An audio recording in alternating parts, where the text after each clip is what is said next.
So you get free speech rights. Makes sense, right? But the idea that a corporation is an association of citizens is like completely ridiculous. And it feels like it's based on like an extremely antiquated idea of what a shareholder is, right? Like, you know, some prospector rolls into town and goes to the local general store and goes in and there's like 6 pelts on the wall and a bottle that just says elixir. And he's like, oh, well, I like the look of this store. I'll give you a buffalo nickel for 25%. And then the guy's like, oh my God, a buffalo nickel. And now he's the guy's a shareholder. Souter starts out with this unbelievably dull exploration of like the origins of punitive damages in the law. Oh, and holy shit, is it boring, guys. It's just like, in 1683, Sir Collinsworth of Yorkshire first noted the wisdom of punitive damages in his famous Letter from Emsworth Castle. It's just shut the fuck up, David Souter. It's so fucking terrible. It has a literal reference to fucking Hammurabi's Code. Punitive damages for like stealing a goat from a freed man. That's in there. At the time of the founding, there were 2 basic types of businesses, agriculture and prostitution. And this is not based on a lot of research. I'm just kind of eyeballing this. So there would be a guy in your town with like a beefsteak tomato farm. And he would go to the town center to sell them, and you would buy 14 of them so that each member of your family, which had 14 people in it, could eat a single beefsteak tomato for dinner. And the farmer could sleep with a prostitute. And the farmer would use that money to go to the brothel or the house of ill repute nearby, and he would have sex with a prostitute. Right. All of that is happening entirely within your state. So the federal government can't regulate that. But if the tomato farmer crosses state lines to sell his tomatoes, then the federal government is allowed to regulate that. Sure. Same applies to your basic prostituting operations. Sure. And Thomas has this concurrence talking about how he wants to rethink this. He wants to rethink this approach because he says that at the founding, they didn't do this. They just said, well, the law doesn't apply to you, and that's it. Yeah. Also, at the founding, every law was 3 sentences long, and this was irrelevant. Right. And at the founding, like any ruling they made had to be like transmitted by pony across the vast plains of the virgin continent, and took months, and just things worked differently back then as a result. Every law just said no Italians heretofore in this nation. So, again, Oliver Wendell Holmes, maybe the single most famous lawyer in American history. He was a Supreme Court justice from 1902 to 1932, and he was known for this sort of concise, common sense approach to the law. He was, by the standards of his time, fairly progressive, but don't let that fool you, because this was at a time where you could get a PhD in like the shape of the Chinese skull. So, despite that reputation, the decision here, not the most progressive thing I've ever read. Let's put it that way.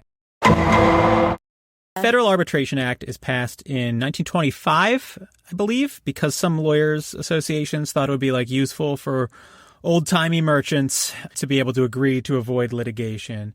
I think you guys know me well enough to know that I love to imagine old-timey business. Mm-hmm. So I'm picturing 100 years ago, all of business was just one guy. He would have a wheelbarrow full of coal, and another guy would be like, "I'll give you 7 candles for it." And he's like, "You got yourself a deal there, buddy. But I would like to agree to arbitration." And he was like, "Yes, we must avoid the tyranny of traditional litigation." That's the milieu in which the Federal Arbitration Act exists. Right. Now, there's 3 employers in the country. It's like Amazon and Walmart and Goldman Sachs. And they are just raining down like arbitration hellfire upon innocent workers. A 1926 case about a car dealership. I assume that was the first car dealership. And finally, the most recent. That was not that good, Bree. No, it's just thinking thinking about the first car dealership ever. Like, it's really funny. Some guy was like, what if I sold these cars? Right. What if I had a bunch of them? They're like transitioning. So they like also sell horses and horse-drawn carriages. And they're like, look, we got this like new technology shit. Like, you want a car or a unicycle?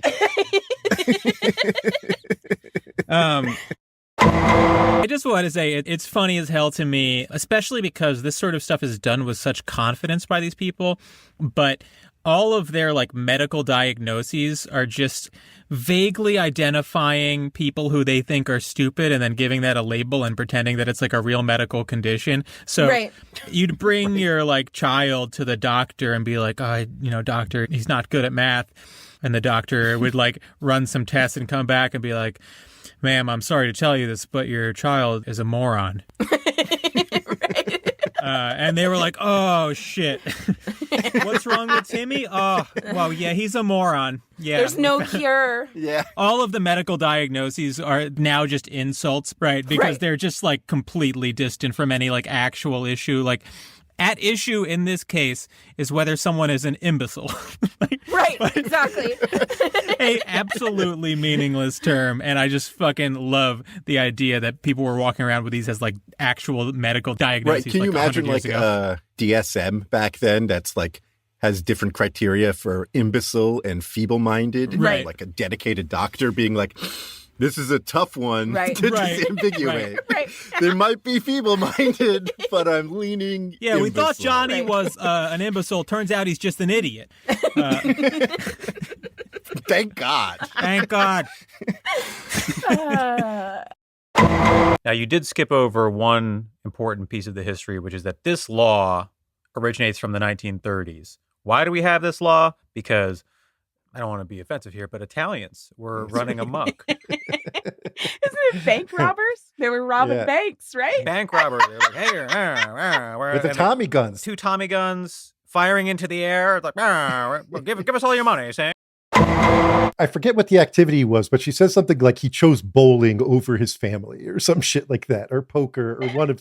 Get him, drag his ass, fucking roast him in the Spectrum. That's the late 70s. Your deadbeat dad is just bowling. The 4 jurors, the 4 dudes who were drinking pitchers every day at lunch, they also smoked marijuana during the trial about every day. One of the jurors allegedly sold a QP, a quarter pound of marijuana, to another juror inside the courthouse. Good Lord. This is the 80s. You could like get the death penalty for that. 2 of the jurors snorted a couple lines of cocaine on several occasions during the trial. Sometimes during the trial, 2 of the jurors were ripped off of all 3 substances. They were drinking, they were smoking marijuana, and they were snorting coke. Good Lord. The 80s were wild, you know? What a time. One of the jurors talked about how he was, quote, flying during the trial. Yeah. That was his characterization. And I think he's the one where Hardy said like he would go to the bathroom and come back sniffling like he had a cold. Yes, all the that's time, right. and then he had like a little contraption. And he had a little container. Imagine being like in court on trial for your life, and you like glance over at the jury, and you just see a dude in a K-hole. We're not far from that here. So one step up from rational basis review is what's called intermediate scrutiny. It's just a little higher, and that's the standard used when the court is evaluating discrimination based on gender or, for some reason, legitimacy of birth. Women and bastards. No idea why they think that bastards are historically discriminated against to the same extent as women, but my only real guess is that this is, sort of an old case, and like back in the day, this was the worst thing you could say to someone. Like if someone walked up to you on the street and was like, "Your mother was an impure woman," you had to fight them to the death. Right. That was how it was until like 1985. So the court's sort of playing a rhetorical game almost, where instead of talking about the scope of the right of privacy under the Constitution, they're just sort of rolling their eyes and being like, come on, gay sex? Right. A right to gay sex in the Constitution? Surely not. 2 men engaged in carnal delights? Never in my life have I heard of such indecency. What is this Southern accent, Peter? That is a pitch perfect impression of Justice Byron White. No, I have no idea what Yeah, he was sounds he like. from the South? I mean, Is he even Southern? I don't think so. No, I don't think he's Southern. In my mind, if you were born before 1920, you have a Southern accent. Everyone does. Claim that the Constitution demands that we tolerate two men participating in lusty revelry? I cannot agree. It's not Stanley Tucci, it's Stanley Abdul Tucci, because he is he is Arab in this movie. That's right. That's right. He's playing an Arab, and this is 1993, which is before the time when you could just put an Arab on a screen. Right. But you could get an Italian. That was Right. considered That's right. acceptable. Yeah. That's the swarthiest you could go at the time before people started to get upset. The best way to describe the political atmosphere right after 9/11 was that it was more like team sports than anything else, right? Yeah. Everyone across the country put up like little flags in front of their homes, flags in shop windows. Remember how in the beginning of COVID, every commercial was about like togetherness and stuff? Yes. Like no matter what the Mhm. product Yeah. was. Right. After 9/11, it was that, but the sentiment was like patriotism, you know? It was like, Right. Right. hey, America rules, greatest and freest country on earth. Yeah. So head on down to your local grocery store, buy some Dawn dish soap, and let's go kill some fucking Muslims together, huh?